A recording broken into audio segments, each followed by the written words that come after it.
Hello class. So today we are here with a continuation of the chapter, that is landforms of the earth. As last class we discussed about the mountains, specifically as fold mountains. Today in this class we will be discussing about block mountains, volcanic mountains and residual mountains, along with the significance of these mountains. So let us first talk about the block mountains. Block mountains, what are they? Block mountains are actually been named because of their formation, as we find them in block-sized crust that are either uplifted or subsided because of tensional forces. So when we define block mountains, we define it as mountains formed either because of upliftment or subsidence of a block of crust caused due to faulting. So this is how we define the block mountains. Now what is faulting? Faultings are actually the cracks or a process that leads in the formation of faults, the cracks on the earth's surface. They form because the earth's crust keep moving continuously as it is floated over the mantle. So this movement, the internal movement in fact, causes cracks, that is faults to occur on this earth's surface, and associated process is known as faulting. So this process or faulting leads in the cracks. See this diagram 1, we see this is a landmass. So in these landmass, because of the faulting process, cracks are formed. So these cracks in later stage, what happens is, in diagram 2, what we see is the middle block is subsided while the other two remains to be uplifted, or it seems like it has been uplifted. So this uplifted part is known as the block mountain, and this is a result of faulting, and this in a German term is known as Horst. It's a German term for block mountain, Horst. Now we see between these two blocks, as the middle portion or the middle block has subsided down, it has resulted in the formation of a valley-like structure. So this valley-like structure, which is very steep-sided walls, is known as rift valley. So we define a rift valley as a steep-sided valley formed between two blocks of earth's crust, that is between two block mountains. And this rift valley is known as graben. There are many such blocks, or there are many such mountains been formed on this earth's surface, out of which we can give an example as like to notify the Vosges and Black Forest in Germany. In India, we find two of the blocks like Satpuras and Vindhyas where it is formed, and the Rift Valley, you see, it's a valley in India. The valley between the Vindhyas and Satpuras is known as Rift Valley, between which river Narmadas and Tapi flows. Now the other mountains we discuss is volcanic mountain, though not mentioned in your book, but volcanic mountains are very easy to understand. It's a mountains that are mostly formed because of volcanic accumulations.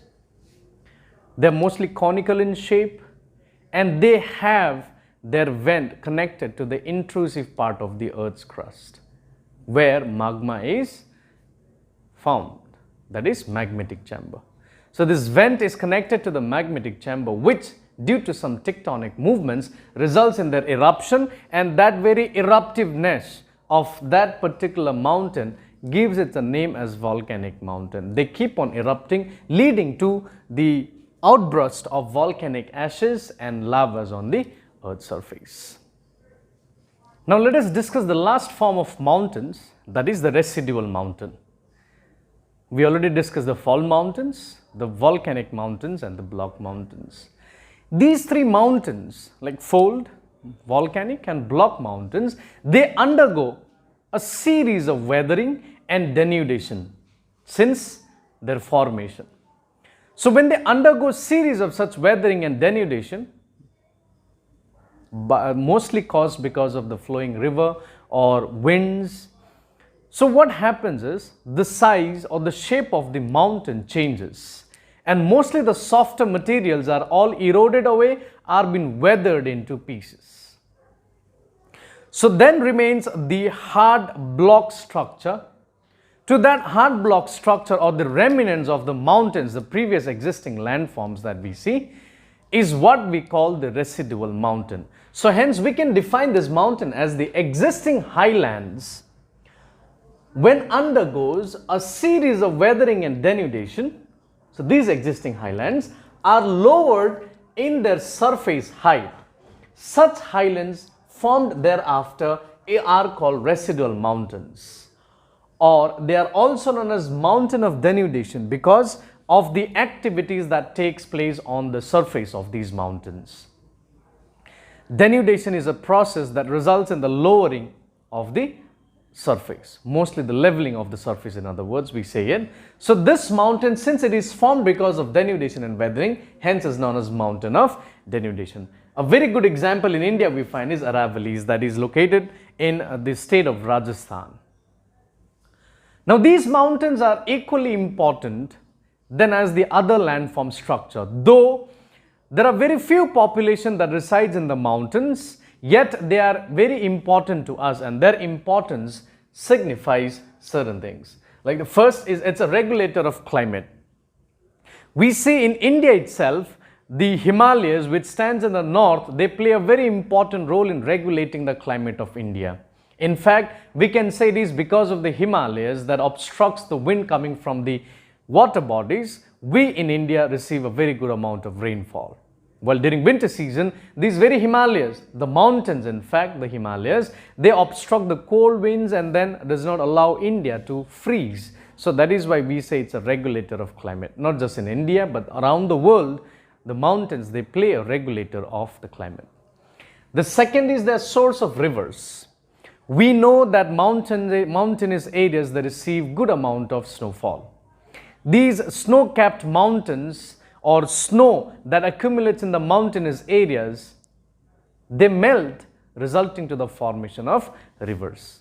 Hence we say they are the source of perennial rivers in fact. Third, we see they are the source or storage of minerals and also supply timber. There are plenty of woods that grows in the mountains, greeneries all around that provides good supply of timber.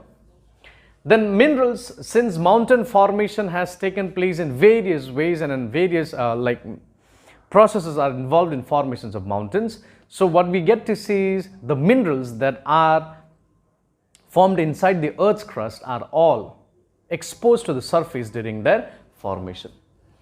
Last, we see that growth of agriculture through terrace farming. Nowadays, mountainous areas, because of modern day technology or modern farming methods, we see that mountains are also growing in terms of agricultural activities.